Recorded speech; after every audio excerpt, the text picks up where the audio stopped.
एक समय की बात है। एक घने जंगल में एक दुष्ट कौवा और उसकी पत्नी रहती थी। अरे कालू जी, मुझे तो घर बैठे बैठे बहुत बोर हो रहा है। हमने बहुत दिन हुआ किसी को परेशान नहीं किया। मुझे काम करने का तो बिल्कुल भी मन नहीं करता।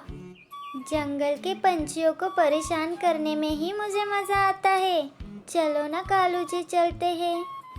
अरे हाँ हाँ डॉली कौवी, मैं भी बैठे बैठे बहुत बोर हो रहा हूँ। चलो चलते हैं, आज हम चिड़िया के पास जाएंगे। हाँ कालू जी, आपने तो मेरे मुंह की बात छीन ली।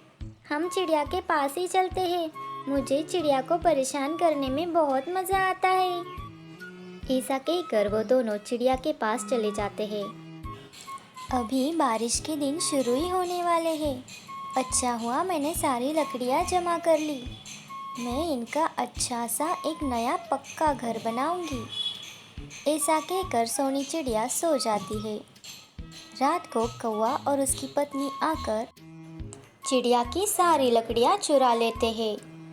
दूसरे दिन सुबह चिड़िया उठकर देखती है तो उसके घर में से सारी लकड़ियाँ गायब रहती है।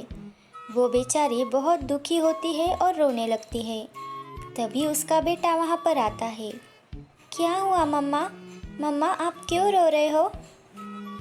अरे कुकू, मैंने रात को सारी लकड़ियाँ जमा करके रखी थी, पता नहीं आज कहाँ चली गई। लगता है लकड़ियाँ किसी ने चोरी कर ली। अरे पर ऐसा किसने क्यों किया होगा? कोई बात नहीं मम्मा, आप रो मत, ऐसे हिम्मत मत हारो आप। मैं भी आपकी लकड़ियाँ जमा करने में मदद करूँगा। नहीं बेटा, तुम बहुत छोटे हो अभी। कोई बात नहीं, मैं फिर से जमा कर लूँगी। अब इस बार हमें ध्यान रखना पड़ेगा। कौवा और उसकी पत्नी चिड़िया के घर के बाहर बैठकर ये सब सुन रहे थे और बहुत खुश हो रहे थे। देखा कालू जी, ये चिड़िया कितनी मूर्ख है। इसको तो पता भी नहीं चला कि हमने इसकी लकड़ियाँ चुराई है। अच्छा हुआ, इसके साथ तो ऐसा ही होना था। ये अपने आप को बहुत होशियार समझती है। रात हो जाती है। वो रात को फिर से निकलते हैं और कबूतर के घर जाते हैं। कबूतर सो रहा होता है। कौवा और उसकी पत्नी कबूतर के घर का सारा दाना चोरी कर लेते हैं। आवाज़ सुनकर कबूतर रात को जग जाता है और वो चिल्लाने लगता है, कौन है, कौन है वहाँ? तभी कौवी उसके घर का लाइट बंद कर देती है और वो दोनों अंधेरे में वहाँ से भाग जाते हैं।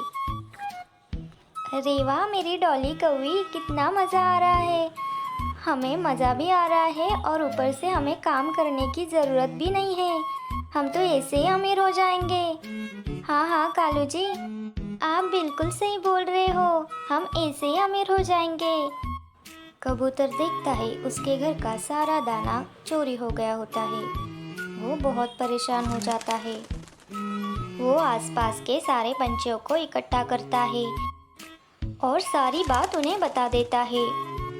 तभी सोनी चिड़िया कहती है, अरे हाँ कबूतर जी, मेरे घर की लकड़ियाँ भी किसी ने चोरी कर ली है।